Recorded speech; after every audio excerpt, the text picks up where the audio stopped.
And listen, I know you look at us in the state we in right now. Come here, child. Come here, child. I know you look at us in the state we in right now. Black people on drugs, and we suffering and dying. And I know it seems like you can do whatever you want to this people. I know it seems like this, but the time for glorifying yourself is soon at an end.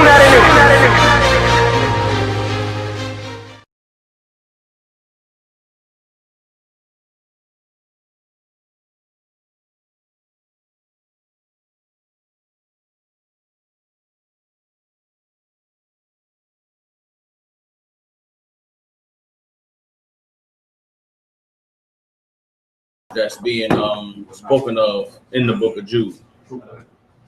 First, let me ask everybody a question. What is an angel in the biblical context? What does the word angel mean?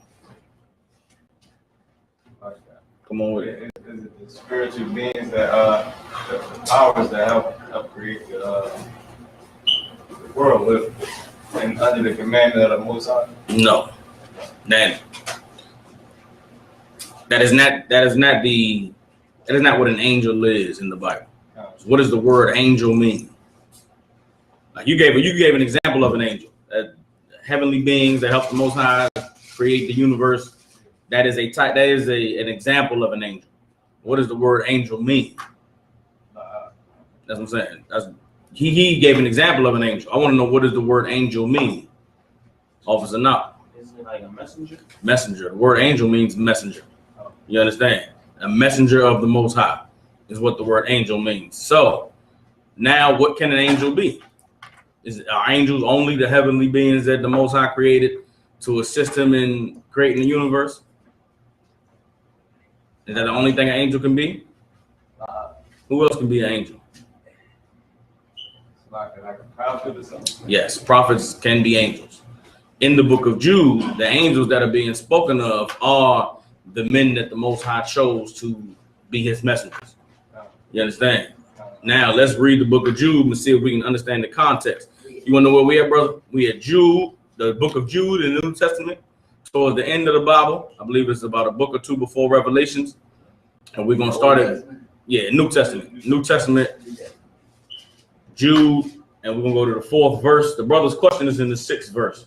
But we're going to go to the 4th verse to see if we can get an understanding, all right? Let's hear it. Jude chapter 1, verse 4, it's like that. But there are certain men crept in unawares, who were before of old ordained to this condemnation, ungodly men, turning the grace of our power into lasciviousness, right, and denying the only Lord God and our Lord Jesus Christ. So what is this talking about? It's talking about brothers that basically denied the Most High. They was ungodly. Brothers that denied the Most High, they were ungodly, meaning they did not want to keep his law, statutes, and commandments. You understand? And because they were ungodly, they gave themselves over to doing wickedness. Read on. I would therefore put you in remembrance, though ye once knew this, how that the Lord having saved the people out of the land of Egypt. Who did the Lord save out of the land of Egypt? Children of Israel, right? Read on. Out of the land of Egypt, afterward destroying them that believe not. Now, after the Most High freed the children of Israel out of Egypt, what did he do after that?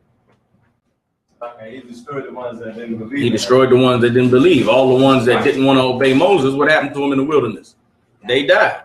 The Most High weeded all the wickedness out of Israel in the 40 years that we were in the wilderness, so that only 2 men made it into the promised land that left out of Egypt.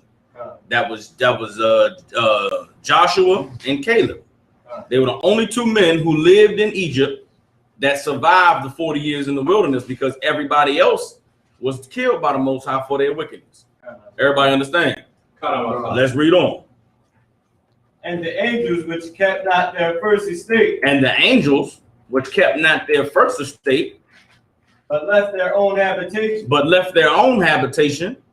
He have reserved in everlasting chains under darkness. He have reserved in everlasting chains under darkness. Now, it goes from, it went from us being in Egypt, the Lord bringing us out.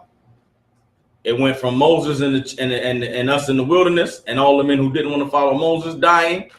Then it goes to the angels who kept not their first habitation, right? That the Most High is reserved for punishment and everlasting darkness.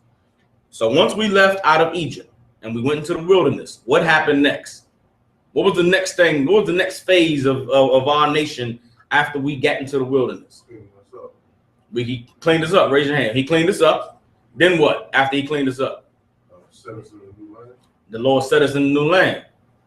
When we got to that new land, what was next? Same brother. When we got to the new land, started to build us back up. How did we even get settled in that land? What did we have to do? We had to travel to that new land. When we got there, what was there? Do you know? Yeah, it was, I think it was the Canaanite. No, Other nations were there. So what we had to do? We had to fight. We had to fight them. Once we fought them, we got established, right? Yeah. We settled down. We was a nation then. We had our own habitation. We had the promised land. We had the place the Lord had promised us and had given to us. We took it. We living in our homeland, right? That was our habitation. What we did next was we left that habitation and sinned with the other nations. We wanted to be like the heathens and follow their customs and worship their gods and have sex with their women. The angels left their first habitation. Everybody understand? Then what?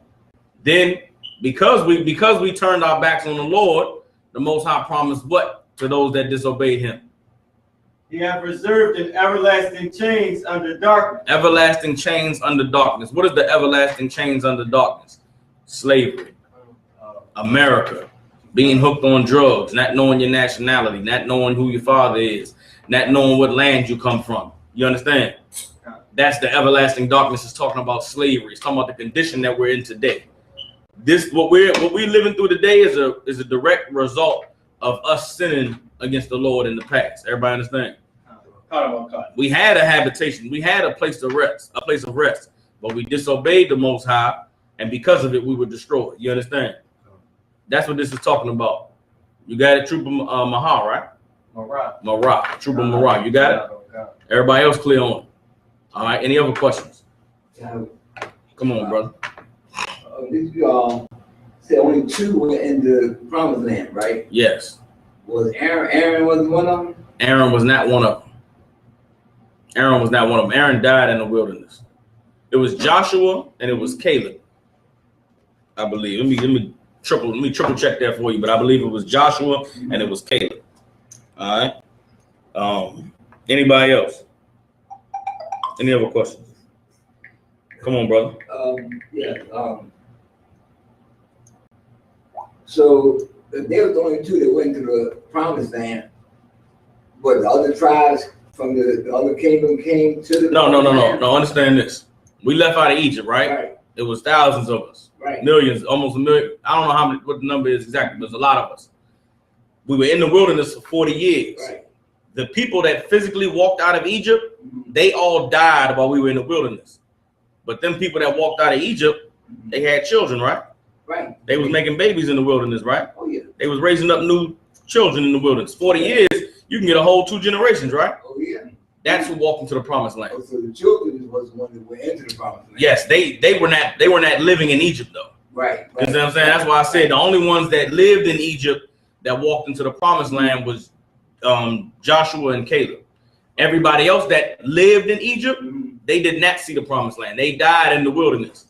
Their children and their children's children walked into the promised land. Right. Okay. Come on. I understand that. All right. Now I was reading. It was 2 kingdoms, wasn't it? This is way later. This is a lot after Egypt. Yes, we eventually ended up in 2 kingdoms. Okay. But this was not at the time when we came out of Egypt. We came out of Egypt, we was 1 nation, 12 tribes. Okay. All right, the two kingdoms came way later. Okay. We'll get into that in another class, all right? You solid? Oh, good. Anybody else had a question? You had a question, Officer? Now? I did. It was off the topic though. Come on with it. We know this topic. I want to get into King Charles. That boy was. King Charles of England or King? Yeah. Okay, this is which King Charles? King Charles II that came after King James. Right. It was James 1 and 2, then it was Charles. Right. Okay, what do you want to know about him? You want to know the history of him? Yeah, I want to see if you know anything about him. I know King Charles II played a heavy role in the slave trade. He was the English king that gave the okay for the slave trade to go forward all the way. Before King Charles II, England was involved in the slave trade, but it wasn't very heavy as far as North America was concerned. Right. Slaves didn't start really coming into North America by the English until King Charles II. All right, so during the time of King, a lot of people try to say King James had a hand in slavery. King James did not have a hand in slavery. The English were not involved in the slave trade in America until the early 1600s. So under King James was ruling when? He came in like the late 1500s. Yeah. He was out by the 1620s. He was out. You understand? England didn't become heavy in the slave trade till about the 1640s or 50s. All right. So I can get into the details about King Charles II in a later class. I just don't have enough on him right now to really break it down. But he was the first English king that was heavy into the slave trade. All right. Any other questions? Slaga, he was an Edomite.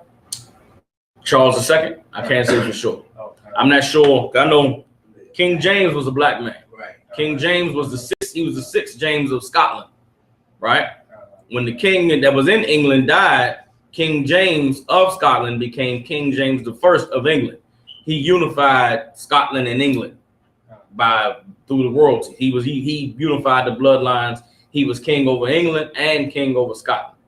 After him, his son James II came into power. I believe it was James II came into power. After James, I'm not sure where Charles II came into play. I'm not sure if he was a cousin that was ruling somewhere else, if he was a part of the court of King James, or if he was King James' son's son, which would have made Charles his grandson. I'm not too sure on that. I'd have to get into researching and find out the direct history of the bloodline. All right. So we good on that. I want to go into tonight. We're gonna go into slavery, right? Got this book here called Slavery: A World History, written by Milton Meltzer, right? I'm not sure. I haven't thoroughly researched Milton Meltzer yet, but he's an Edomite researcher. Done a lot of research. A lot of the things that are written in this book, you know what I mean? He did a lot of research into going into the history of slavery in ancient times, how it was practiced in the different civilizations in Egypt, ancient Babylon, the Greeks, the Romans. You know what I mean, going way back. And the second half of this book deals with slavery from the Renaissance up until today.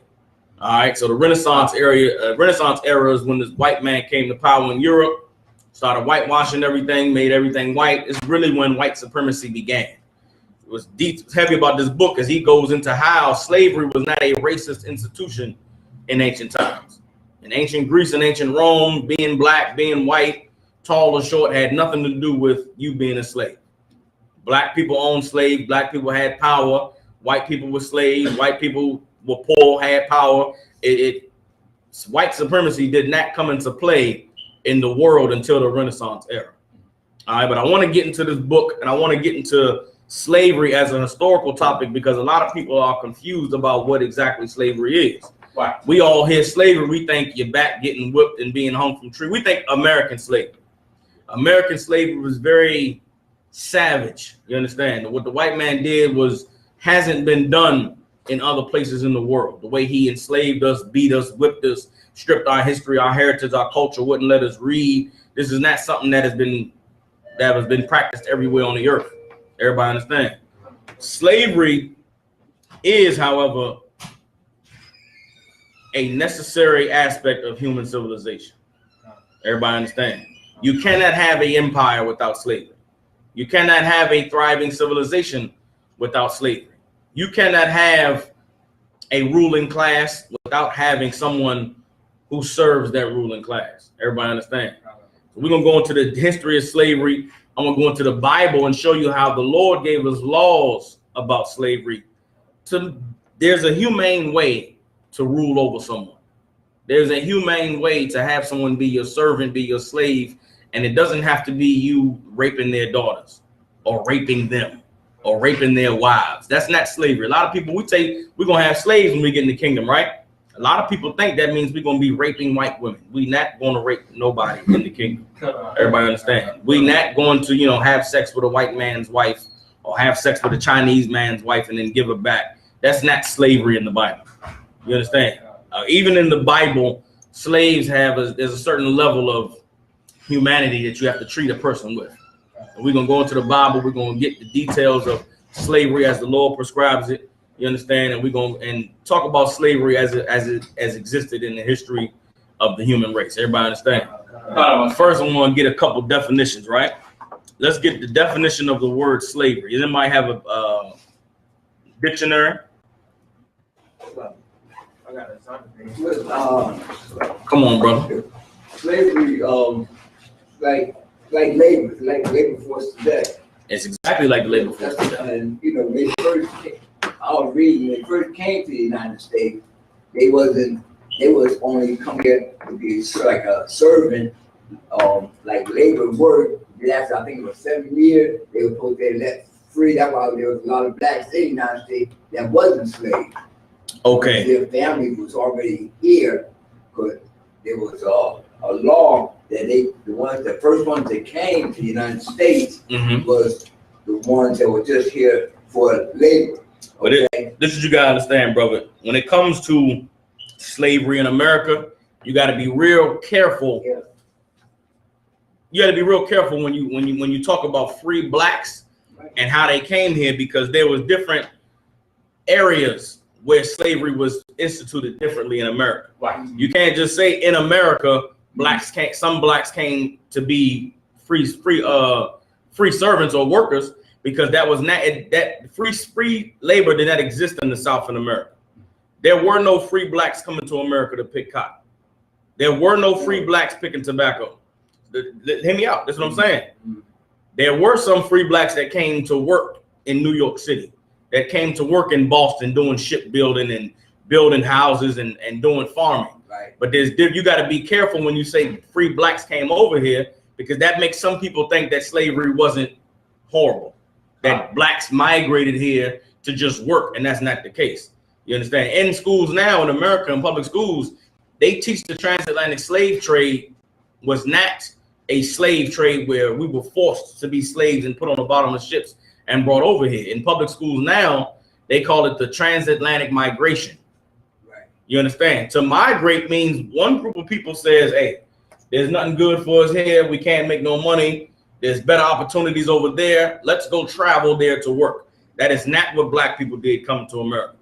There was not a single group of black people that said, you know what? Life in Africa ain't really working out for us. Ain't really no money to be made here. Let me go to America where I can get a job. That never happened. Everybody understand? There was not one single black man that was in Africa that said, I'm gonna go to America to get a job, and he sailed over here.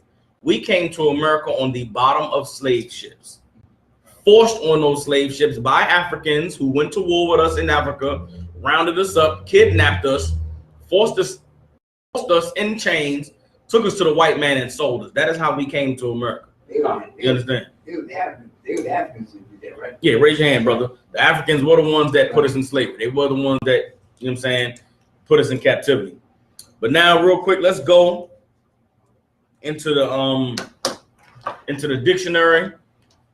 I'm gonna get the definition of the word slavery out of the slavery.com, all right, online. Everybody can see this. Let me see if get the TV working, so everybody can get a visual of what it is that we reading. All right, somebody, if y'all can see it on the TV, you read this definition of slave for me for the class. Hold up, make sure this is working. Just plug. Everybody can see that, right? Let me see if I can get somebody to read it for me. This is the dictionary.com definition of the word slave, officer number. Slavery. Salakia. Is that Slave. Slave. Yeah, slave. Slave. A person who is the property of and wholly the subject to another. A person who is the property of and wholly subject to another. Read on. A bond servant. A bond servant. What is a bond servant? Someone that is bound to serve you for a set price. Right. I mean, this person paid to have you serve them. Everybody understand? A bond servant. Read on. A person entirely under the domination of some influence or person. Now, there's a slave that is not someone's property. There's a slave that is not bound in chains, that's getting their back whipped. There's another slave that is a person entirely under the domination of some influence or person. Everybody understand that? That is not physical slavery. That is mental slavery. You understand? Physical slavery, you're somebody's property. I own you. Mental slavery, you're under the domination of some influence of a person. Y'all see that? That's a little different than in chains. All right. Now I'm gonna go into this book. This is the book Slavery, A World History. Right? And I'm gonna read to y'all Slavery, A World History. Let me get this is page 3. It's the third paragraph. It says, what is a slave?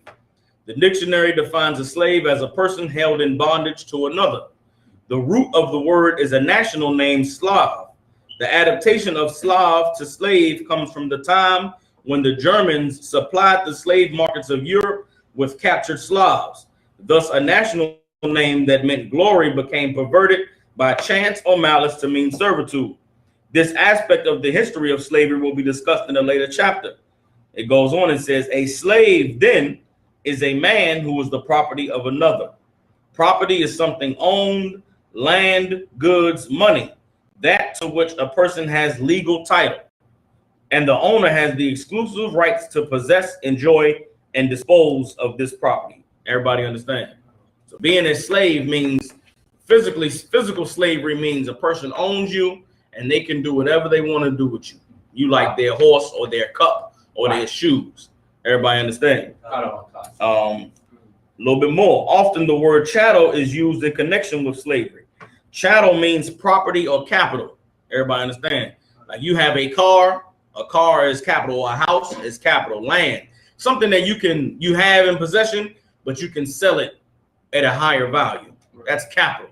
You understand? If you own a house, you go to the bank and get a loan, the bank is going to say, how much capital do you have? You say, I own a house, I got 3 cars, I own a record company. That's your capital. That's things that you use to make money. Everybody understand? That's the slave also is categorized as capital. It goes on and says it means livestock too, such as cattle or slaves.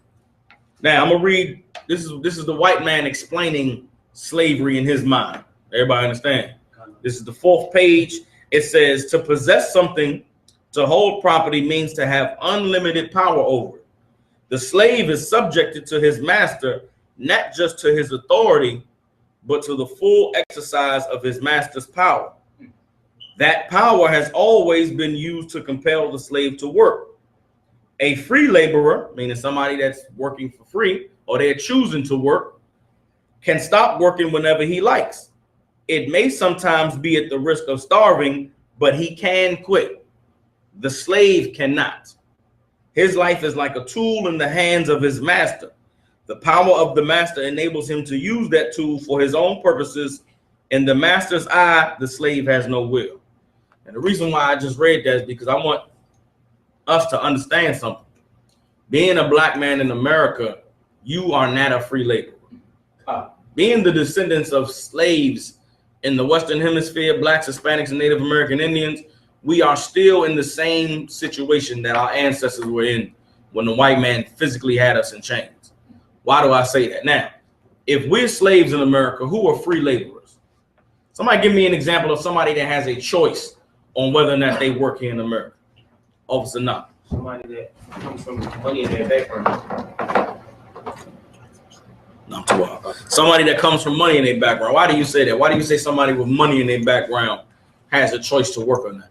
Because if they stop working, it ain't gonna affect them If they stop working, they're gonna affect them. How long? until they deplete. They say they deplete their fathers or their mothers' resources. Okay. So if their fathers and mothers' resources can be depleted, can they choose to not work? No, they're gonna have to go to work. So if you're a black man whose family had money, you just say, man, you know what? I ain't gonna work. I'm just gonna live off my parents' money. Their parents' money run out, then what do? You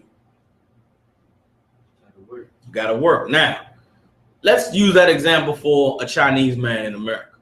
Say you're a Chinese boy.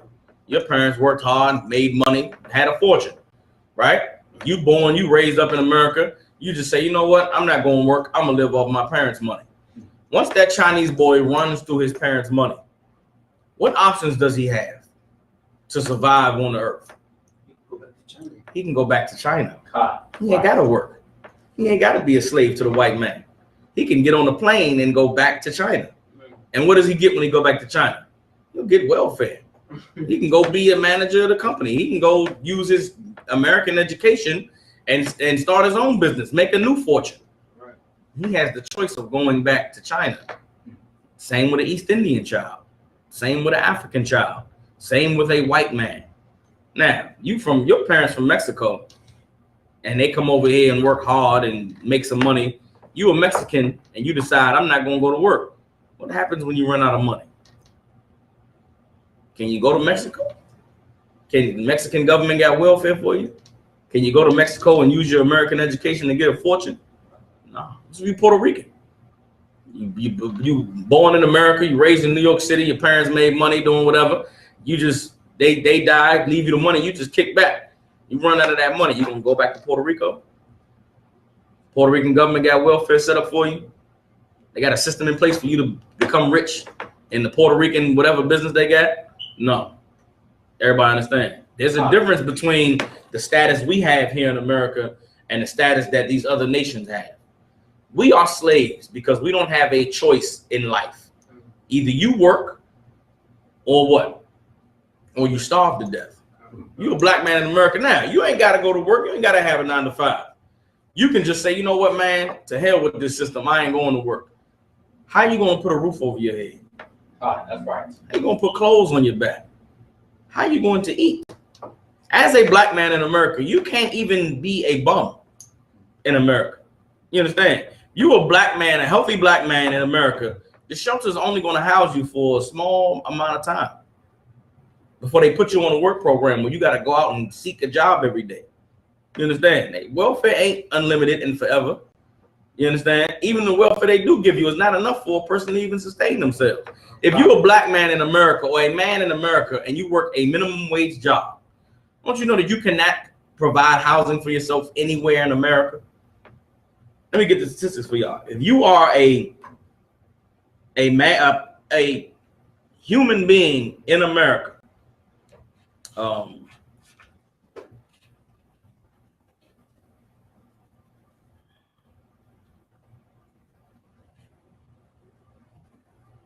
right, if you work in America, right?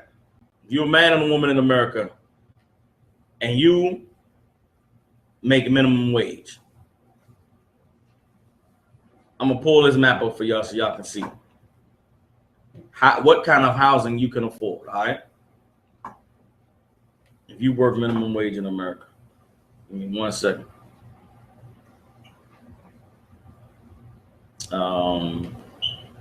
Nope. There we go. Pull this up. See if I can get it going. Just so y'all can see this.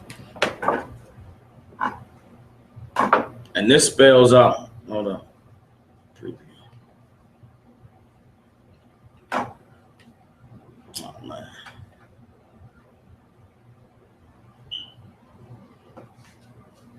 All right, real quick.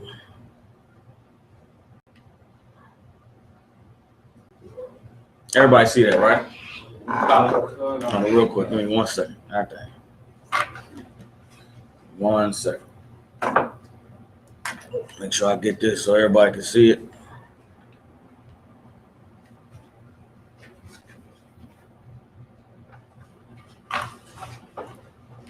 So if you live in America and you make minimum wage, this is what you can provide. This is what you can afford as far as housing is concerned in America. Get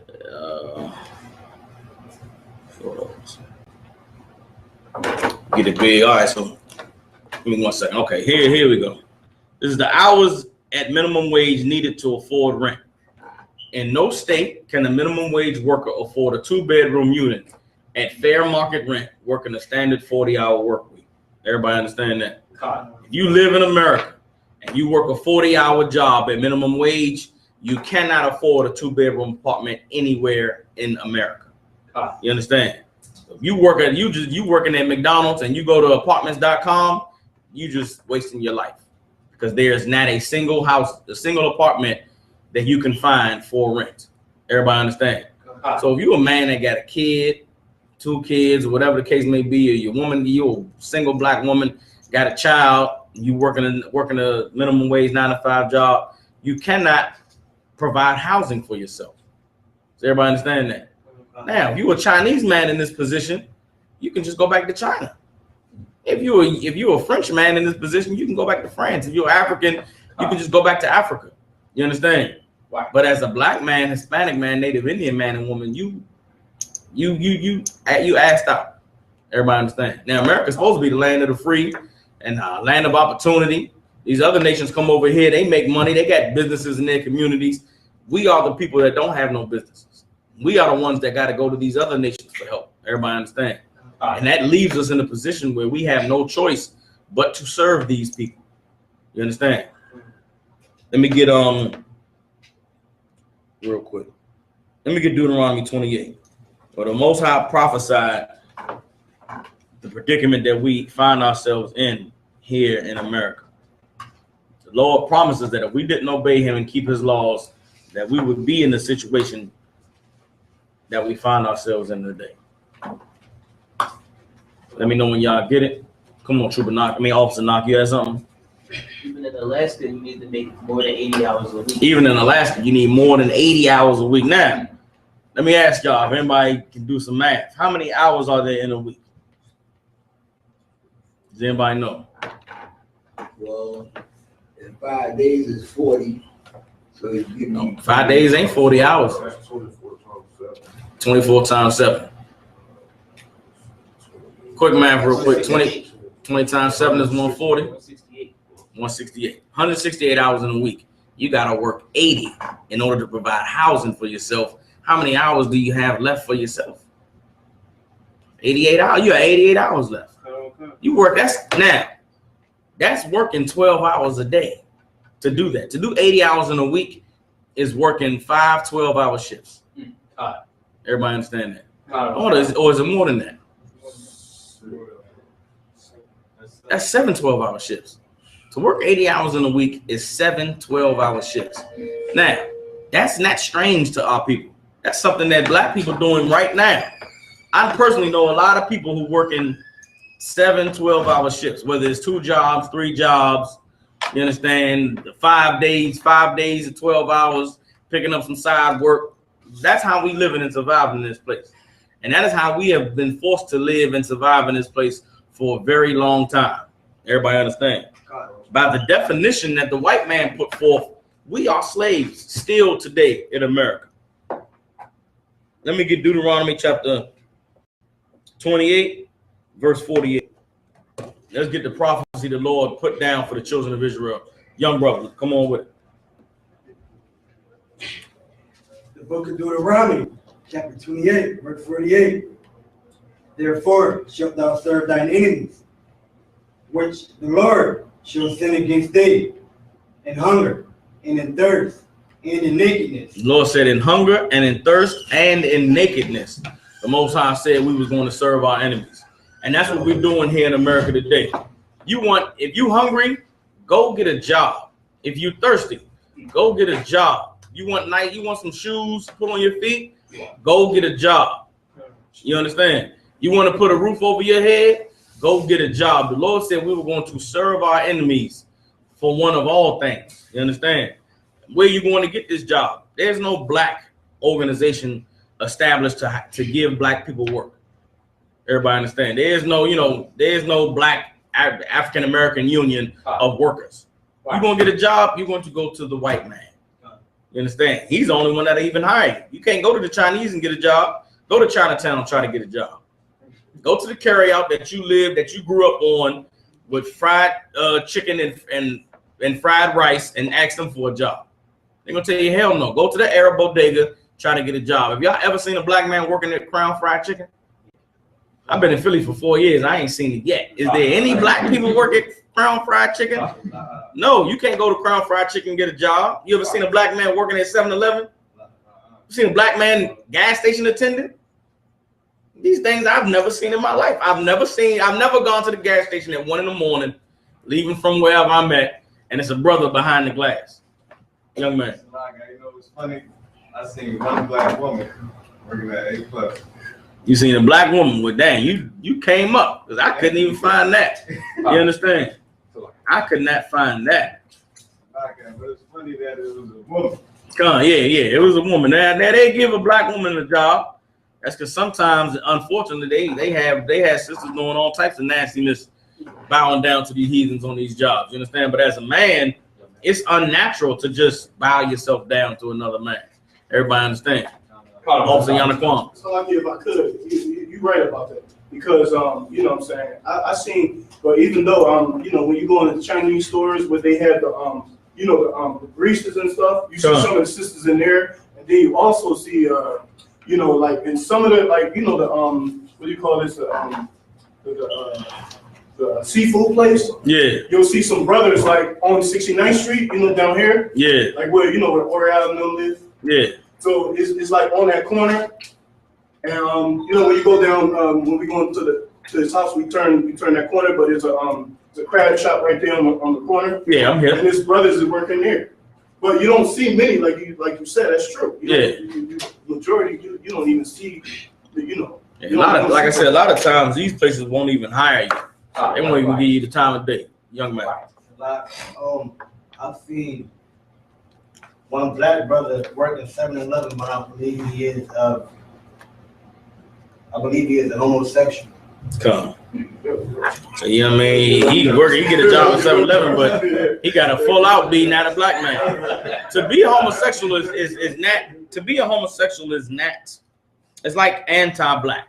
You cannot be a black man and be a homosexual. You know what I'm saying? To be a homosexual robs you of pride and strength and swagger. I've never seen a homosexual with no type of swag about him. You see a homosexual, it's like, this cat's fruity, man. What's wrong with him? You know what I mean? I've never in my life, even in the world, seen a cool homosexual. It's like they can't exist. To be a homosexual and you black makes you a white man.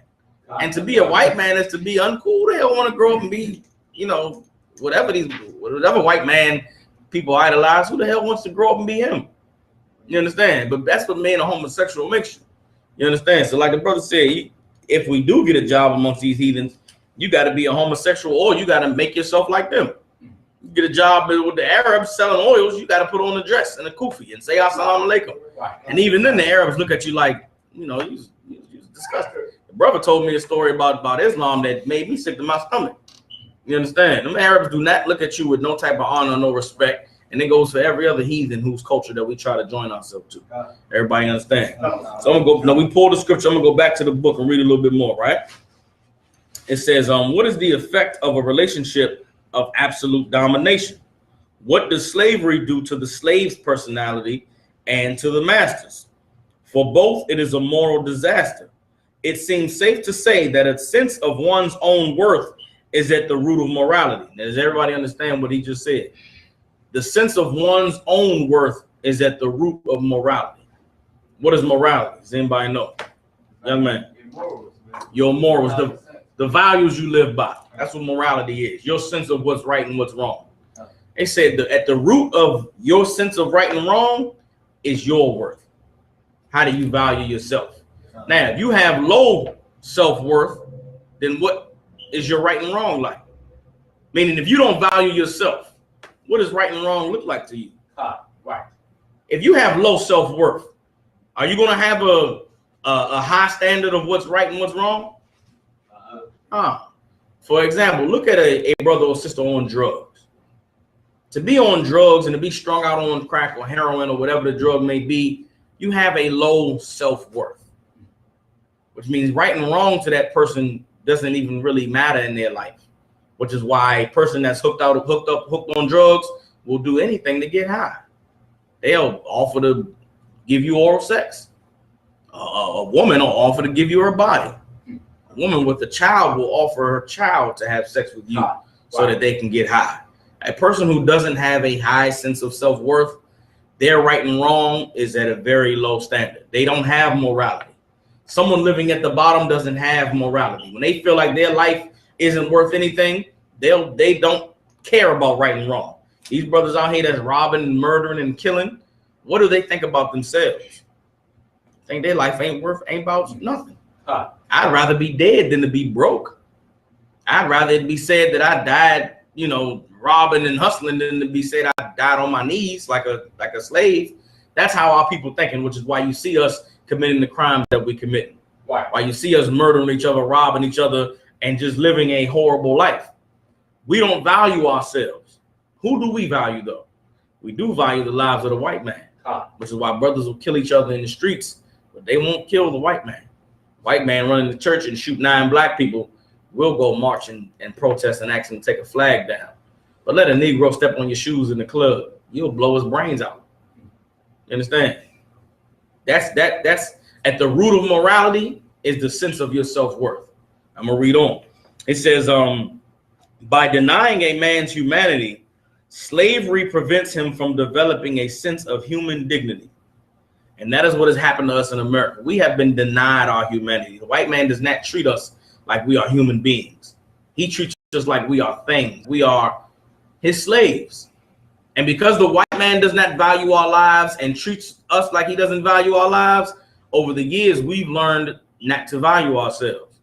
And because we don't value ourselves, we don't have a sense of dignity. You understand? A black man will do anything to get on. Everybody remember that show, Making the Band with Puff Daddy? Them cats was so desperate to get a record deal. Puff Daddy said, walk to Brooklyn and get me some cheesecake. Everybody remember that? Them cats walked to Brooklyn to get cheesecake. Why did they walk to Brooklyn to get cheesecake? Because there ain't no shame in my game. You ever heard that before? Ain't no shame in my game. I'm just trying to get paid. These cats walked now. Your life you gotta be desperate for a cat to tell you to walk to Brooklyn for some cheesecake. And that's on the big. I'm just bringing it up because that's a major example that a lot of people can relate to. But we see those types of things every day. Get a good job. What you got to do? Shave your beard. Talk like this. Speak proper English. I know cats in the hood, man. F you, I kill you, dog. Something. They pick up the phone as they boss. Hey, Mr. Smith. How you doing, sir? Yes, sir. No problem. Get off the phone, man. I hate them crackers, man. I can't stand these yells at my job. But you straighten up when master come around. You understand? That's how we've been trained, and we've adapted ourselves to that way of living. You understand? It says, as for the master, the habit of domination tends to poison every aspect of the master's power of self-control. Let me read it over. As for the master, the habit of domination tends to poison every aspect of his life. For when the master's whim controls every movement of his slave, the master's power of self-control is weakened and destroyed. The master who recognizes no humanity in his slave loses it in himself. Now, what is the white man saying? The white man is saying, when you rule over somebody to a degree that the white man has ruled over us, you also lose your sense of right and wrong. You lose control over yourself to stop from doing the most horrible, horrendous things because there's no consequences. When you look at America today and you see black men being murdered by the police, and you ask yourself, how could they just kill people like this? These people have ruled over us for so long with no consequences that they don't have a sense of right and wrong. The white man that murders you for your music being too loud, that murders you because you ran when he said stop, that murders you just because you had a hoodie on past 9 o'clock at night, does not feel that what he's done is wrong because he does not recognize your humanity. Everybody understand it? Because he doesn't recognize any humanity in you, he himself is not human. The white man is not a human being. The white man does not have compassion and empathy and normal human attributes that make you treat another person with respect. Everybody understand? Why? Because he's ruled over us so long that he's lost the sense of right and wrong. The white man has no morality for a different reason than why we don't have morality. Why don't we have morality? Because we have no self-respect. We have no dignity. We are not treated as humans, so we don't see ourselves, we don't see our lives as having value and worth. The white man is not a human because he's ruled over us for so long that he doesn't know how to be a man anymore. He doesn't know what it means to have respect and kindness and compassion. Everybody understand? I'm gonna get a scripture. Let me get Ecclesiastes chapter 4, verse 1. This is a heavy scripture that I like to go to anytime there's a tragedy or the police killing somebody. The Lord spelled out what it is that we go through in America on a daily basis. Everybody understands? And this scripture lays it out real clearly here. Let me get Ecclesiastes 4:1. Anybody got it? Read it. Ecclesiastes. Hold up. Who got it? Imad. Let Imad read. Officer Imad, come with it. We have the book of Ecclesiastes 4, verse 1. So I return and consider all the oppressions that are done under the sun. Now, this is the brother said he returned and saw all the oppressions that are done under the sun. Where is under the sun? Does anybody know? Imad. Earth. He's seeing the earth. He's seeing all the oppression on the earth, right? Read on. And behold, the tears of such as were oppressed. The tears of such as were oppressed. He saw the tears of them that were being oppressed, right? Read on. And they had no comforter. He said they didn't have no comfort. The people that's being oppressed, that's crying, there's no one to comfort them, no one to make them feel good, Right. no one to tell them it's going to be all right. That's blacks, Hispanics, and Native Americans in America today. We go through the most horrible conditions imaginable. I mean, so many brothers have grown up with mothers who was on crack. Daddy wasn't there, or he was hustling, or he had your mother hooked on drugs, or he was locked up in jail. Had an uncle who was a homosexual that molested you. Your sisters, your mother used to get high and let you, teach your sisters how to be hoes and teach them how to be sluts, or taught you how to hustle and sell dope so that she could get high or make some money. I mean, we've been through the most horrible situations imaginable. You at night in your bed and you crying, ain't nobody there to tell you it's gonna be all right. Ain't nobody there to tell you, man, this is just, this is how you get yourself out of this situation. We oppressed, and there's no one to comfort us when the tears running down our faces. Read on. Cut. And on the side of their oppressors, there was power, but they had no comforter. And on the side of the oppressors, there was power, and we had no comforter. I mean, on the side of the oppressors, guess what there was? They had power. You understand? This white man murder you in the streets. Guess what happens at the end of the day? The Fraternal Order of Police comes to the press conference and says, we're going to make sure that this officer is found not guilty of any wrongdoing. There's a system in place for the oppressor that allows him to never face any type of punishment. You understand? And that's another aspect of slavery that I wanted to get into. But come on, Officer Imad. Now I was gonna say that's so deep. Now I'm saying that you broke it out, just like how you was bringing out China. You said when they poured, they can go back to China because they have power and wealth and riches. But when we poor, we can't go to nobody because we don't have no comforter. You understand? There's nobody to get us out of the situation we in. But these other nations have advocates. Now, you want to know why Chinese people ain't getting murdered by the police? You think the police love Chinese people? The white man love Chinese people? Hell no. Do we love Arabs? Hell no. Do we love East Indians? Hell no. But why isn't he murdering them? Chinese don't get high. They don't sell drugs.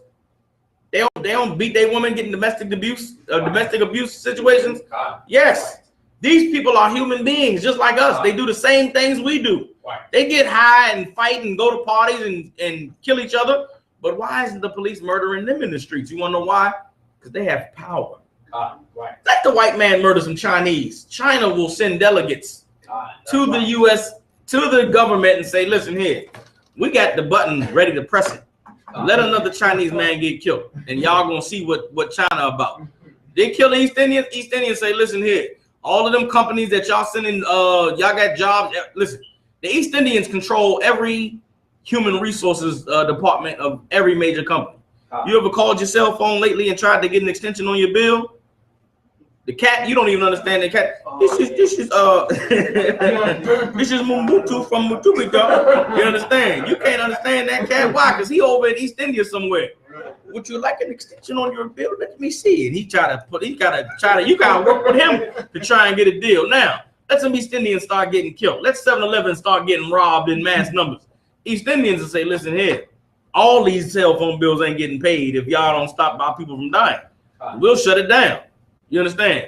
The white man does not love these other nations, but he respects them because they have power. We don't have no power. We are the people that don't have no power, that don't have a comforter. Everybody understand? On the side of the oppressor, there's power, which allows them to treat us the way that they treat us and get away with it.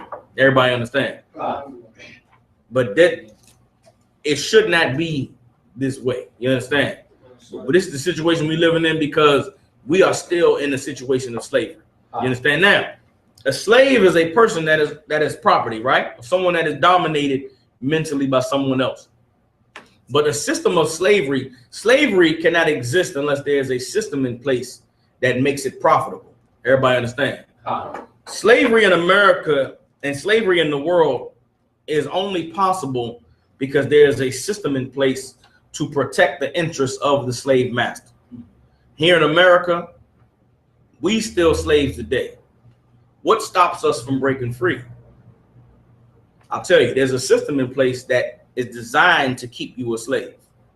In America, as a black man, let's say you're very educated, you're very knowledgeable, and you go to the white man schools and you excel, you get good degrees.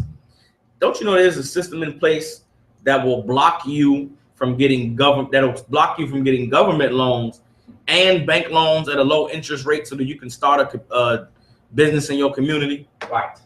We look at rich black people that get rich and leave the hood like they evil and they leave in the hood. But even if they tried to stay and build a business in the hood, the white man makes it so complex and so cost effective for them that you cannot even make no money with a black business in the ghetto. Now you could put black people to work and help them get themselves together, but you yourself wouldn't be able to make no money. And in America, when you go to business school, they teach you that in any business that's not worth making money off of, you shouldn't invest in. To be a black man that's rich in America and to make a business that will help black people, you would have to starve yourself, which is why Commander General Yohana is the man that has done it. To do the job that we're doing in the ISUPK takes men who don't care about themselves. That's right. You have to make money and say, here, this is for the family. This is for the brothers. I'm gonna still catch the bus to work. I'm still drive this car from 1982. I'm gonna still work 60 hours a week. You understand? You can't help black people and live good. Now, when I say live good, I mean live wealthy.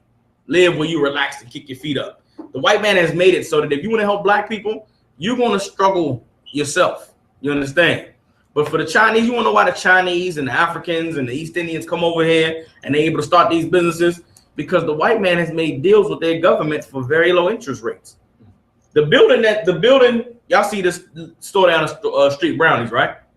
The loan that they took out for Brownies is half of what it would be if you tried to take that loan out. Be a black man and try to buy property on this block and have a business. The white man will charge you double what he charges the Chinese. You understand? Why? Because there's a system in place to keep you a slave. You want to go be an entrepreneur and start your own business, the white man is going to block you from doing that. You understand? You go out here, just go get a job. You understand? There's a system in place to take every dollar that you make and funnel it back in to the white man. There's taxes that come out your check every week. You got to pay rent to live, right? Well, who's your landlord? Slave master. You got to buy clothes, right? Well, who owns all the clothing stores?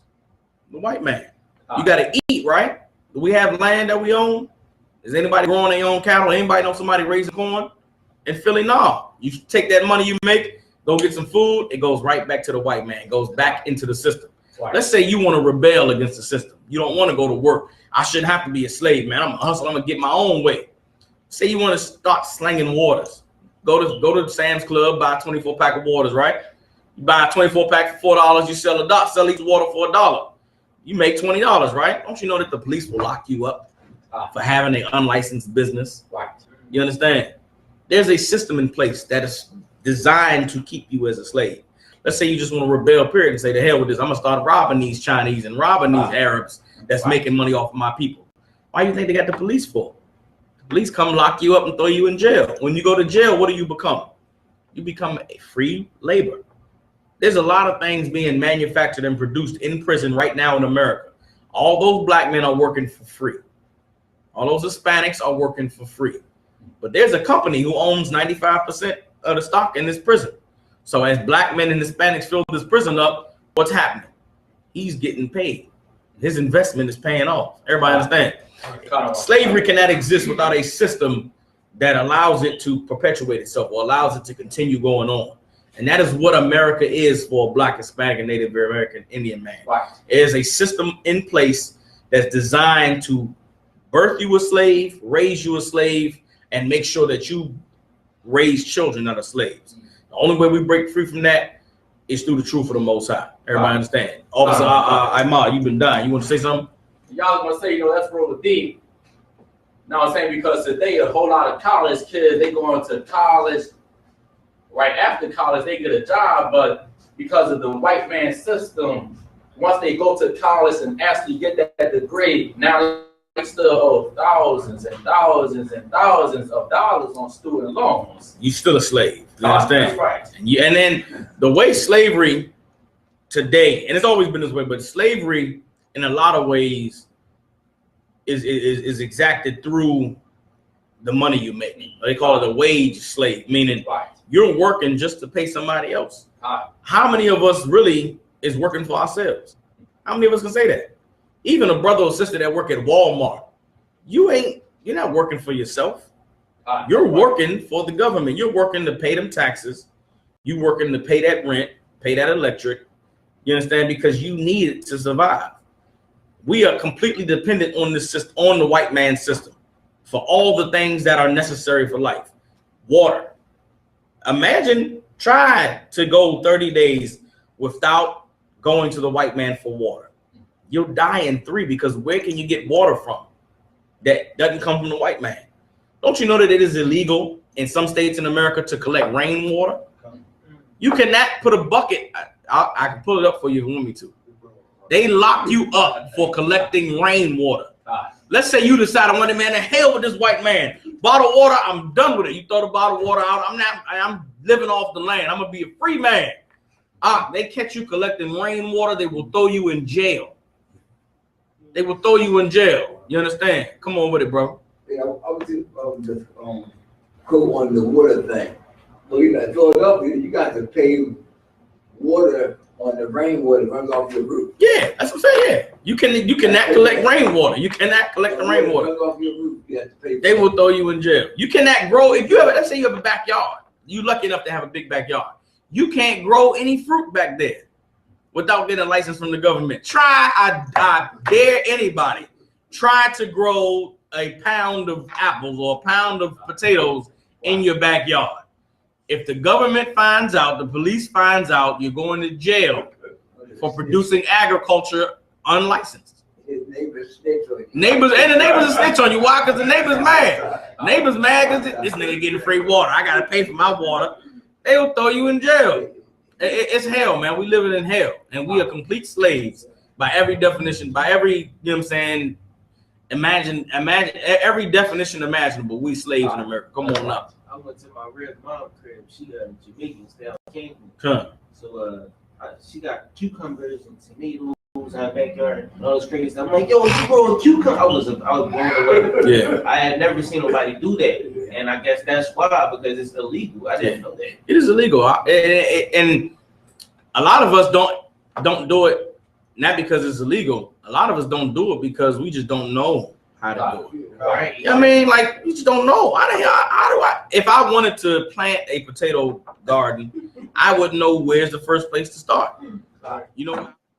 All right, let's get Ecclesiastes 9 to 10. It goes to the brother question about being a gynecologist. You understand? Any type of work that you do, man, there's a way to do anything Not anything. You know what I'm saying? As long as your job is not unlawful, there's a way that you should do anything that you get put in charge of. Everybody understand? Let's read this, see what the Lord said. Read Ecclesiastes 9 and 10. Ecclesiastes chapter 9, verse 10. Whatsoever thy hand findeth to do, do it with might. Do it. Read it slowly. Read it one more time. Whatsoever thy hand findeth to do, do it with might. Read it slow. Yeah, slower. Oh, select. Whatsoever thy hand findeth to do, do it with thy might. But whatsoever your hand findeth to do it with thy might. What does that mean? Iman. Meaning, don't half-step in nothing. Don't half-ass, man. Whatever you set forward to do it with everything you got. Be the best at it, man. Why not? Why would you not? You understand?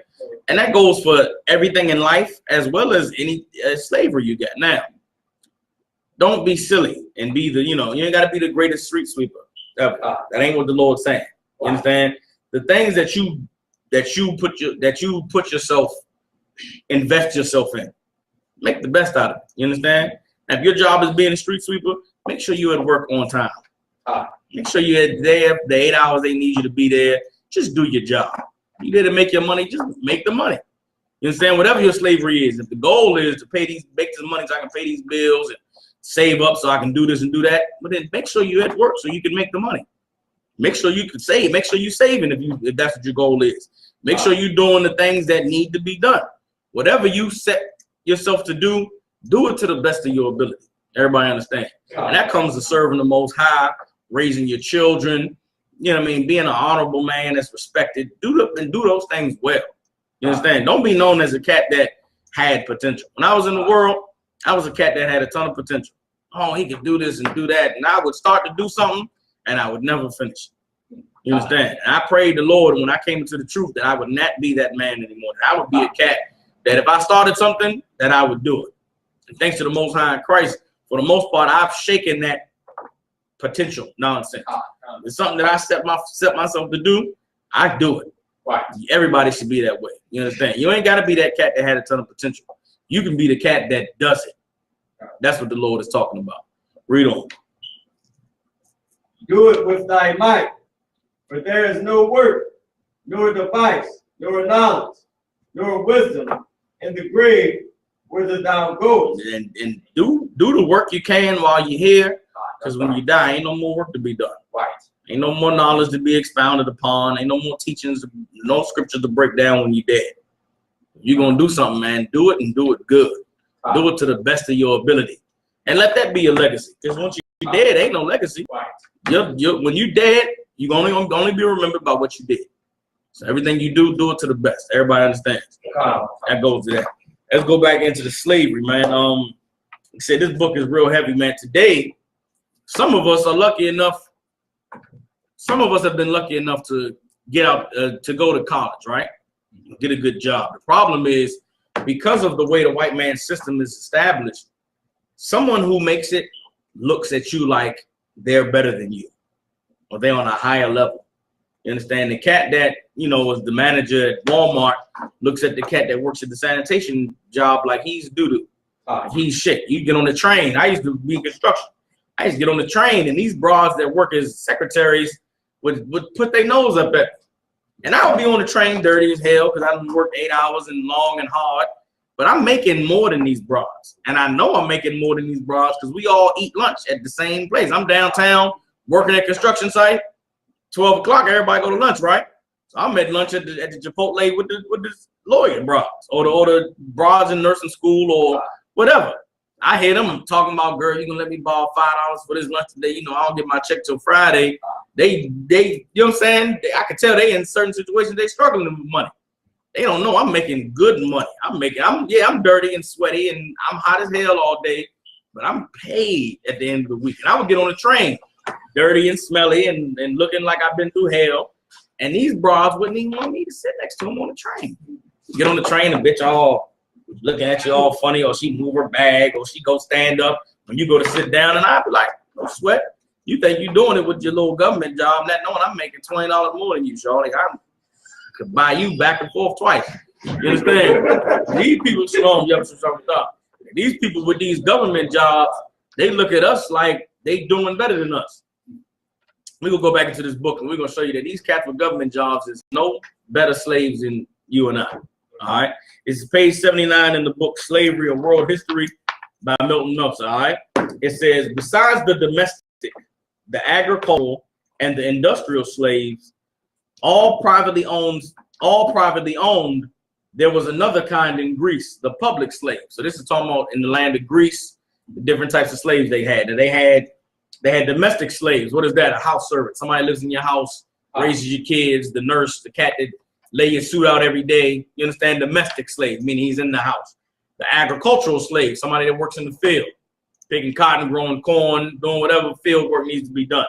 The industrial slave, and that blue collar work, somebody that works as a plumber, electrician, shipbuilder. These were all things that were in Greece. You understand? Same type of jobs we have today, type of jobs they had in ancient Greece, right? There was another kind of slave, though, the public slave.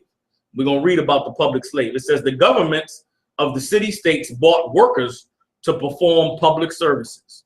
Everybody understand? The government would buy workers to perform public services. Now, these are services that's not for somebody's house, not on somebody's plantation. This is for the city, for the government. It says this was especially typical. Hold on, give me 1 second. 1 second. Try to give me 1 second, y'all. Trying to do this thing right. I want to put this up for the people on the stream to be able to see it. 1 second. Bear with me.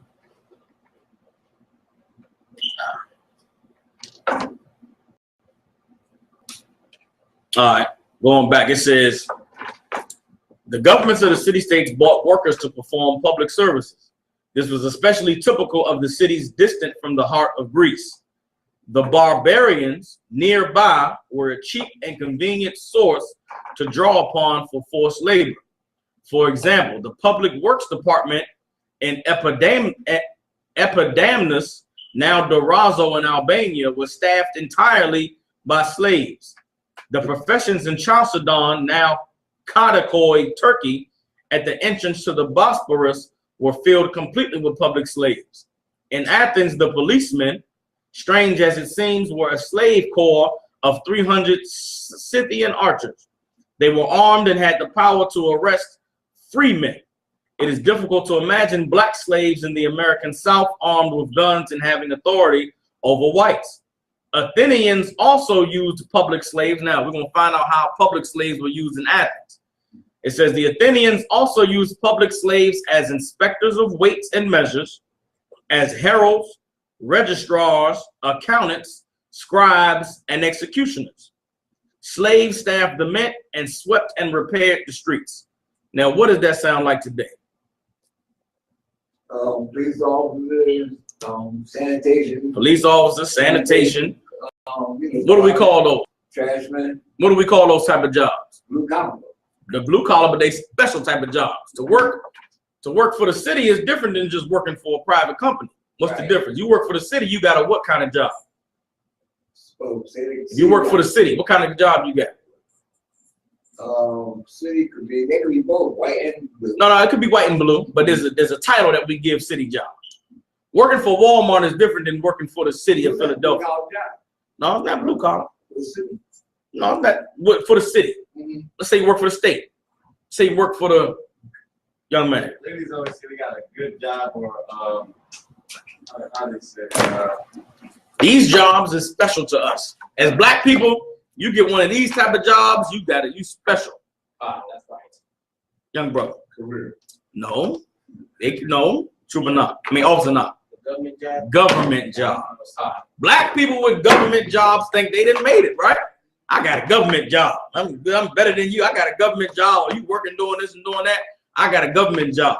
Well, guess what? Government job is still slavery. You just a public slave. You just ain't a slave for some private corporation. You a slave for the state, a slave for the city. You understand? Government jobs been around since forever. and slaves have always been used to do the government jobs. Everybody understand? Well, and let's go through some of these things. Inspectors of weights and measures. Does anybody know what that is? An inspector of weights and measures. That's like weights and measures. Weights and someone that weighs. All right, like you have to weigh a freight train. Yeah, you got to weigh a freight train. That's the type of somebody that works at the docks. Shipments coming in, they got to weigh the box to see how much it is. Cut like a customs official. Who work customs jobs? Black people. Who at the customs agency doing this and that, making sure or at the airport, you getting on with a bag, they got to weigh your bag. How much does the bag weigh? You seen white people working at TSA? No, it's black woman that's at the airport checking your bag when you get on the bag. Oh, it's a black man. You understand that? Those are government jobs. You understand? Trooper officer not. Basically, the fuel and the airplane fuel. Airplane fueling. You understand? Weighing of measurements and weights and measures. Heralds. A herald is somebody that is like it's almost like an announcer. And you go to you want to do anything. You want to announce something in the newspaper, right? Who you gotta go to get your ad posted? You gotta go to the city paper. You understand? 9 times out of 10, the person you're gonna deal with is a brother or a sister. Now there's a white man that's the editor-in-chief or whatever, but you're gonna go to somebody and say, "Hey, I want to submit this to get an ad run." It's gonna be a sister sitting behind that desk. You understand? Registrars, just like DMV. Going to get an ID, go to get a driver's license. You want to register for a new city. You just moved to Philadelphia. You want to transfer your license over. Got to go to the DMV. Have you ever seen white people work at the DMV? So I don't know how it is in Philly, but where I'm from, there's no. I just was at the DMV the other day. There's literally no white people at the DMV. It's all black people working at black people and Hispanics at the DMV. Mean as hell. Officer not. You get to the DMV. She's like, I was like, yeah, can I do my job? She's like, people over there. Yeah. And you know what I'm saying? But them people with them jobs, they feel like they didn't make it. Why? Because they got government jobs. Everybody understand? I'm gonna read some more. It says, the state paid its public slaves enough to feed themselves and supplied their clothing. They added to their income with tips, usually in the form of food and wine. Government job. What are they famous for? Get a government job. What do you have to buy when you got a government job? Gotta wear. No, you do. Them sisters working them secretary jobs gotta get a new suit. Gotta get them some new shoes. You work at a government job, you can't wear the same suit more than once in a week. They look at you like, what's going on, Thomas? You're slacking in your apparel. You got to go to Joseph A. Bank. You got to go to them. I don't know wear suits no more. So I don't even know the name of them stores. But them cats that work them government jobs got 50 suits in the closet. You understand? Then what happened when the holidays come around? They have them government job parties. Christmas party, what's there? Drinks, getting drunk, and food. You understand? They have all types of different functions to boost the morale of the government workers. That's what this is breaking down here. Go ahead. Yeah, the what? The benefits, to get the good benefits, you understand? And read some more. It says, the slaves who were made officials were allowed to have their own houses and furniture and could marry and raise children. They took part in religious ceremonies. They could not appear in court, but were given a patron to represent them whenever the occasion arose. As a black man, you get locked up, you go to court. Can you represent yourself? Can you try your own case? Can you have a buddy who studied law be your lawyer? Nah, you got to be certified by the Bar Association. You can't represent yourself in court. You go to court, you got to have a lawyer to represent you. You understand? Why? Because you a slave. You ain't recognized by the court. You got to have somebody that's recognized. No different now than what it was in ancient Greece. Everybody understand? Read on. It says, the public slaves became skilled civil servants upon whom the state relied to carry out the day-to-day duties of the government, meaning these slaves got trained to a point where the city needed them. The state needed them for their work. You understand? They were the ones in charge of running the city day to day. And you look at black people and Hispanics in America today, what would happen if the DMV, if the DMV workers didn't show up? What would happen to the city? The city would fall apart. Why? Because they couldn't register nobody. Registration on your car, your tags, and everything that's done to make the city make money, we in charge of it.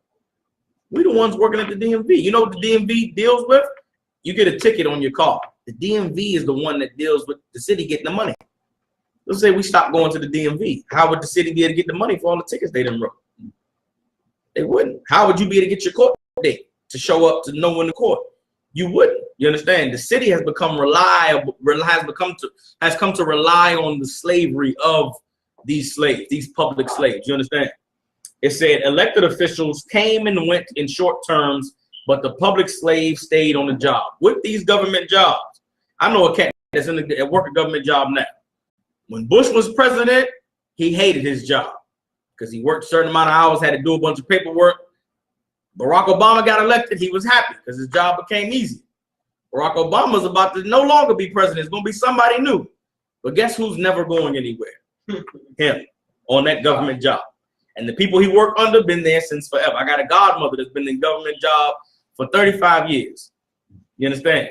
Even though the officials might come and go, the mayor might change. You understand? The governor might change. Senators of the state might change. You know who will never change? The government worker.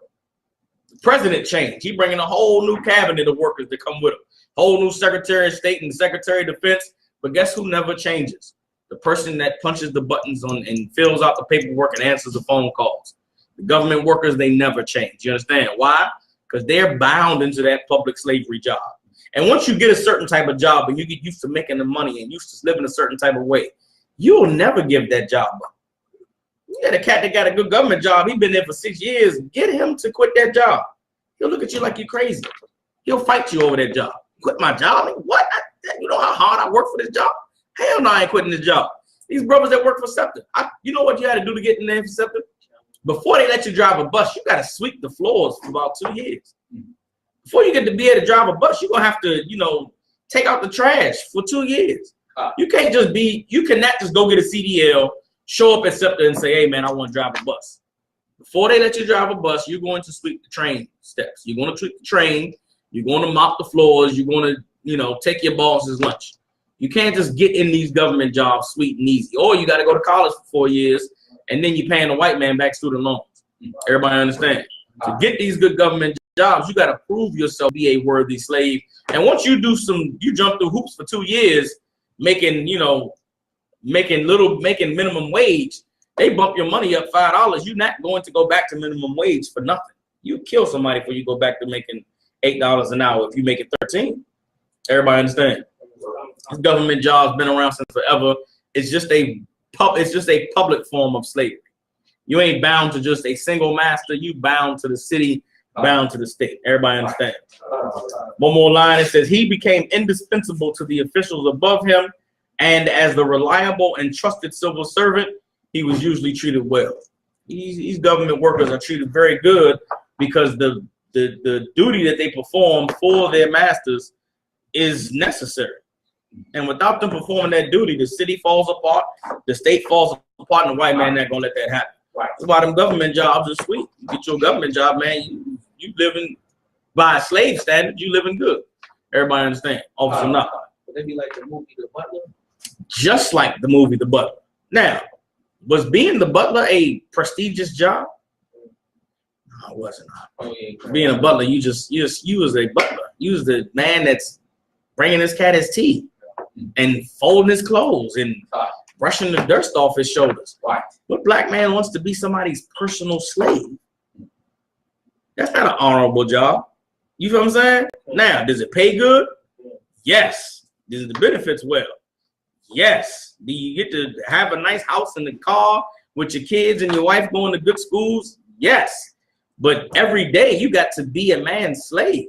You got to be his personal servant. That's a domestic slavery. And today in America, there's domestic slaves all over this country. Anybody ever known a black woman that babysitted white kids? That is a domestic slave. You understand? Anybody? You understand? For a lot of our brothers and sisters that's coming over here from the Caribbean or coming over here from down South America, they come to America and get domestic slavery jobs. Landscaping, that is a domestic slavery. You come to cut somebody's grass every day. That is a domestic slavery. You understand? Officer Yannick. Yeah, there was I used to work in the suburbs, right? Come. And I used to see these sisters, right? Come. They used to come from the Caribbean, Yeah. those places, right? So they would, you know, these sisters would be nannies. Yeah, And they would, you know what I'm saying, the white people would give them their card, Yeah. or, you know, something like that, and stuff like that. They would trade them, stuff like that. Watching the kids. Being a nanny is domestic slavery. You an in-house servant. You understand?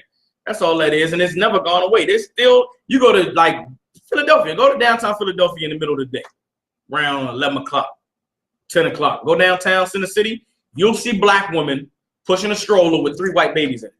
And you're like, what the fuck? What is she doing with these 3 white babies? And if you talk to her, she'll tell you she's babysitting. Now, while she's babysitting these 3 white kids, what are the parents doing? Father's at work, the mother is getting drunk somewhere, or at a spa getting her whatever done. They got a servant to take the kids out for a walk. Black nannies still exist today. You understand? It's just domestic slave jobs. Everybody understand? Ain't nothing changed, man, from now since ancient times. Only thing that's changed is the knowledge of knowing that you were a slave, the knowledge of knowing you were a servant. You understand? And that knowledge was lost when the white man started to blur the lines between slaves and hired workers. You understand? And we're gonna get that next. We're gonna get into when the lines started to get blurred between just being an all-out slave and then being a servant. All right. Let me get so hold on. Real quick. See something.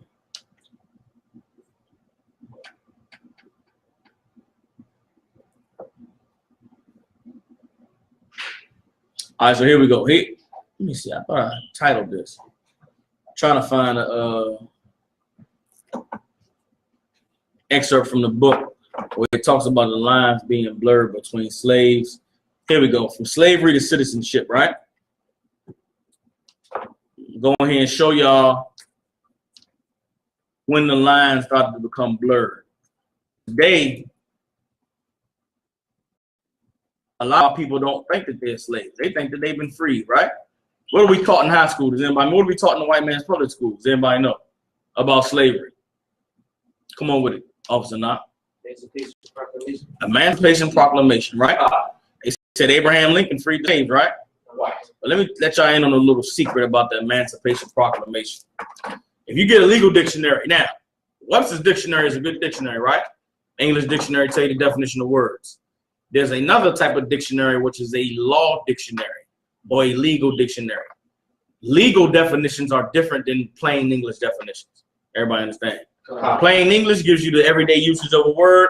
The legal dictionary gives you the lawful meaning of a word. So you go into court, human being means something totally different in court than it does everyday talking. Human being, we think of a man or a woman born, and you go into court, human being is something totally different. You understand? Emancipation in regular term means to set free, or to be made free. But emancipation in a legal definition and a lawful meaning is the transference of property. You understand? Emancipation does not mean to set free. To emancipate something means to transfer ownership to someone else. The Emancipation Proclamation did not free the slaves of the South.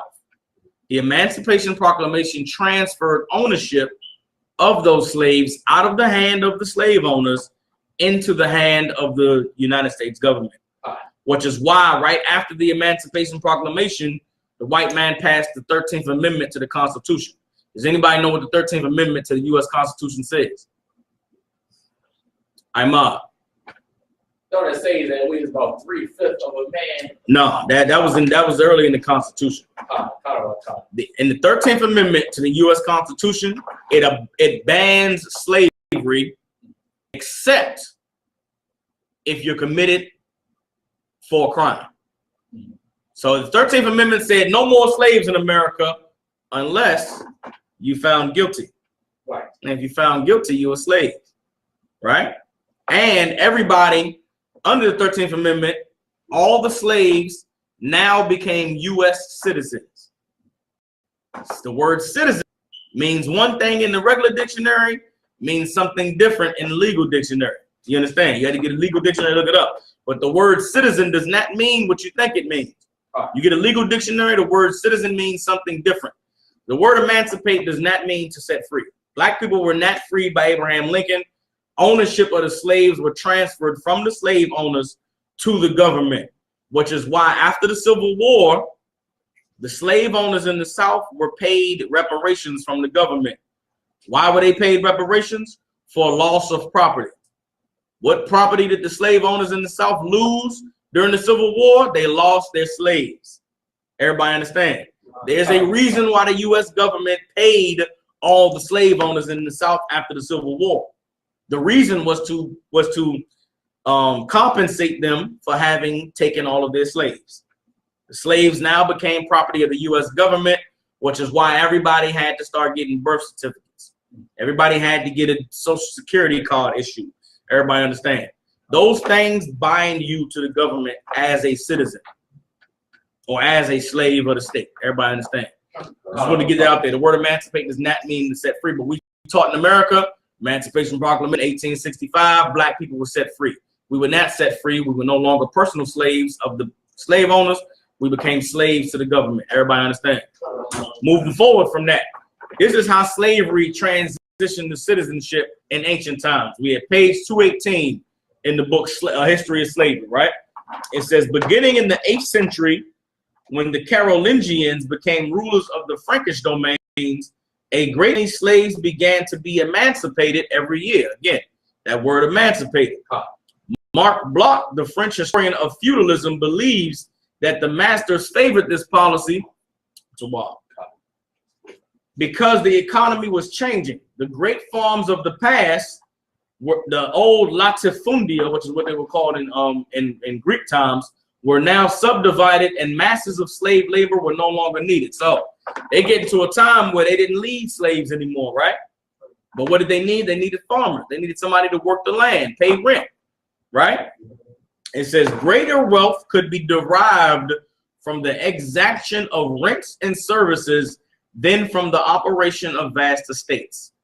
So instead of having a plantation where you got slaves in the field all day and you feeding them, you know, feeding them some food and providing housing for them, it was cheaper to break that big plantation down into little farms, let the slaves run the farm, but make them pay you rent on that farm. Make him pay you for all the food he grows on that farm. It went from being a slave on a plantation to you owning your own farm. But instead of now that you own your own farm, you got to pay me rent every month. You understand? You want to get fresh cows delivered, you got to pay me rent. You want to get fresh water from the river, you got to pay me rent. This is where the transition started to happen from you being a slave, getting your back whooped, getting beat, to being someone who owns your own stuff, but you got to pay me rent. Everybody understand? It said more power too would come from a protective control over free men than from the ownership of human cattle. Meaning it's more power. If you have more power, if you get free men working on their own, than if you just a big boss ruling over a bunch of slaves. You got a bunch of slaves. What do the slaves want to do? They want to get free, right? How do slaves get free? They got to revolt. You got to kill their master. Well, what if you set those slaves free and say, I'm no longer your master. You're your own man. You're free now. You own your own land. Just pay me rent because I'm letting you have this land. You got a lot more power that way, don't you? What if you want to raise one cat rent? You can raise his rent. You tell this other cat, I'll make your rent cheaper. Now, when they get mad at you, are they going to agree with each other? Are they going to come together and fight against you? Because one cat got low rent. Hey, man, my rent low. I'm good over here. You jammed up, man. I'm sorry to hear that, man. You got to deal with it on your own. It's the white man learned how to deal with slaves. Learn how to not be subject to revolt. Treat them like they free. Treat them like individuals. They'll feel better about themselves. Everybody understand?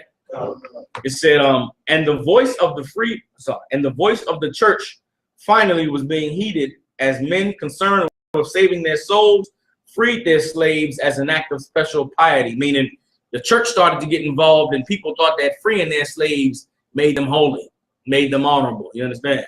It says such generosity, of course, was carefully fenced to ensure some material benefit to the master. Meaning what? Even though you was being generous in freeing your slave, you still wasn't all the way generous. You understand? He was like, I'll set you free, but you understand that but is always going to jam you up. So let's find out what the but was. It said some slaves, and this was rare, were freed without any strings attached. Meaning some slaves, look, man, you're free, do your own thing. That was very rare. This is what usually happened. Most freedmen were made responsible to their former masters or a new one, often the church, in whose care the master placed them. Such obligations were considered hereditary, meaning if your father was a slave and the slave master said, hey, you can go be a carpenter for this man, your son would also have to be a carpenter for that man. Meaning whatever conditions was put on your freedom would be hereditary, meaning your children would inherit it.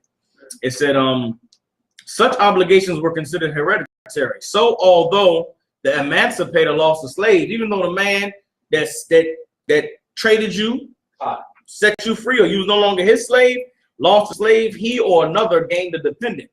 So you no longer have a slave, but you have somebody that's dependent on you. And because they're dependent, they're going to have to pay you in order for what you got to give to them. Everybody understand?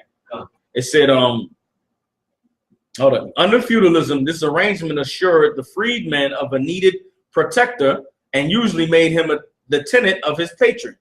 A yearly poll tax levied on the freedman by the patron was common too, and so was the practice of taking a part of the freedman's heritage at his death. Although technically free, the former slave paid a price for the protection given him by the master who was now his patron.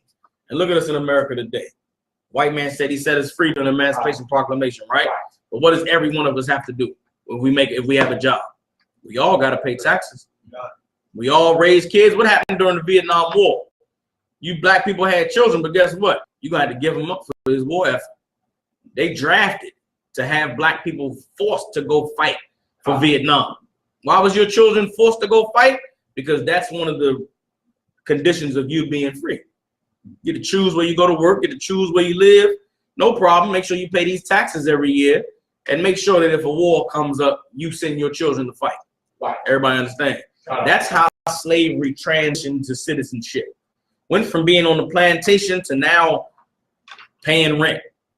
You understand? Went from working for no money, the master giving you clothes, giving you a roof over your head, giving you food, to now being a man that's not a slave, but you got to pay your rent. You got to pay the water bill. You got to pay the electric bill. You got to go to the grocery store. You can't grow your own food. Everybody understand? Again, all of this is because of the system of slavery that exists now and that has always existed on the planet Earth. You understand? Slavery is something that we will not be able to get rid of.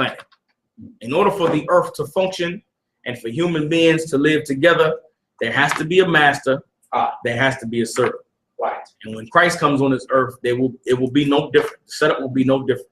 Christ is going to be a king. The children of Israel are going to be the royal family under Christ. And the white man is going to be the slave. The African is going to be the slave. The East Indians are going to be the slave. The Chinese are going to be the slave. Everybody understand? Next week, we're going to go into the Bible more and show the laws that the Lord put in place for slavery. And we're going to go into this book and show you how the laws of the Lord in the Bible are different than how slavery has been practiced by every civilization except for ours. Everybody understand? Slavery, when Christ comes back, is going to be best for these other nations. You can look at every nation on the planet right now. Over there in China, is there rich Chinese people? Yeah. But there's also Chinese people that sit in a room all day making apples, computers, making cell phones. All these cell phones we got over here, some Chinese cat sat in a room for 18 hours of a day putting this thing together. Now, he shouldn't have to work 18 hours of a day. You know why he's working 18 hours of a day? Because some evil rich Chinese bastard wants money from America. So they make their people slaves, you understand? To sit in a room all day and make cell phones and make Michael Jordan shoes and make, Gucci shirts. That ain't how the earth's supposed to be. Christ getting rulership. Them Chinese people that's slaves and that's poor and that's servants right now, they're going to have a job where they get to tell somebody else to work for 12 hours a day. You understand? They're not going to be the same slaves that they are now. Now, they ain't going to be royalty. They ain't going to be ruling, but but they're going to be treated better than they're being treated now. You on the TV at them infomercials at night, African kids are starving, bellies all big, and they flies looking at their eyeballs. Now there's some Africans who live in gold mansions. They drive golden cars. You don't believe it? Look on the internet. Type golden car on the internet, and you'll see an Arab or an African dancing around their golden car. You understand? Now, while there's rich people in all these places, there's someone that's poor, that's starving to death, whose families being raped and their villages being raided and they being murdered and slaughtered. That's going to come to an end when Christ comes on the earth. Everybody understand? There's going to be classes established. The poor, the very poor, the super servant, super slave, you understand? And then you'll still have bosses. You'll still have the manager of the business. You'll still have the cat who's in charge of all the rest of the slaves. It'll be better when set up following the laws of the Most High. Everybody understand?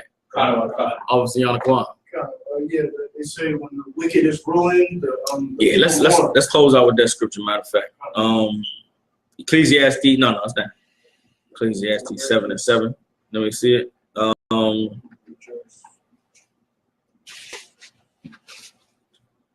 1 second. Any other questions before we close out the class? Let me get Proverbs 29:2. And we'll close out on Proverbs 29:2.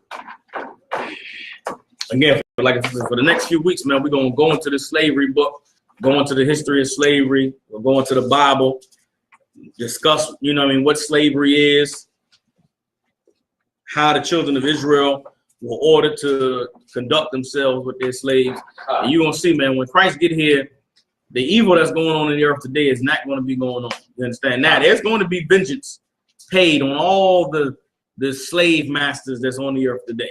White man, not the only slave master. And all these places around the world, there's slaves and there's slave masters. There's going to be a price to pay for all these slave masters. Everybody understand? But these things, that the vengeance of the Lord is still going to be dealt out with obedience to the Most High's laws. You understand?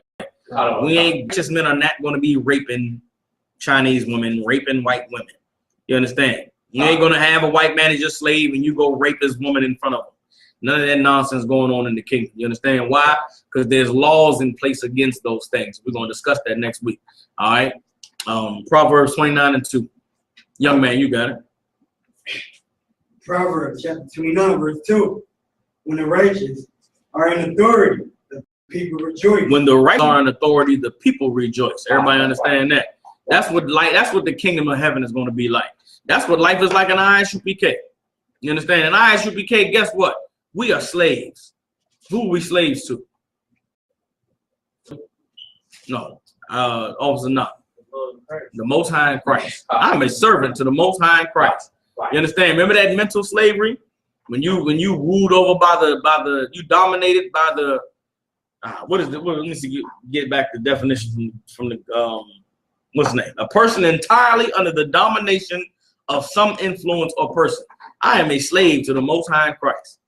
You understand? I am dominated of the influence of the Most High's laws.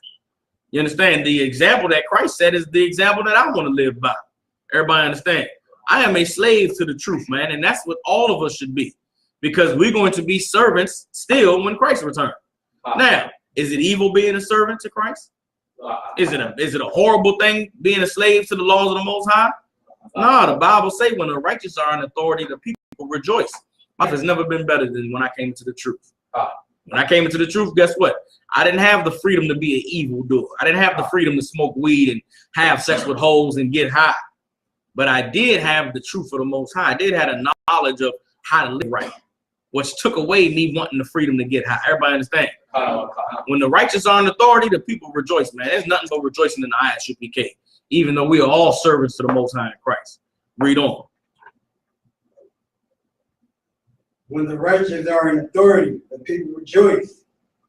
But when the wicked beareth rule, the people mourn. But when the wicked beareth rule, the people mourn. And what's going on all over the world, man? People are mourning. Why? Because the wicked are in authority. The white man is the wicked, and anybody who follows the white man is the wicked. And if anybody that's under the white man's authority is mourning. Everybody understand? There's mourning all over this planet under every nation. Why? Because the white man is in authority. When Christ returns, the earth is not going to be so, and everybody's going to rejoice. With that, pass class over to Priest and Officer Ahmad Yeshua. All right, let's clap. When nowadays I work hard on the job, till I come cross y'all, still like I'm a criminal.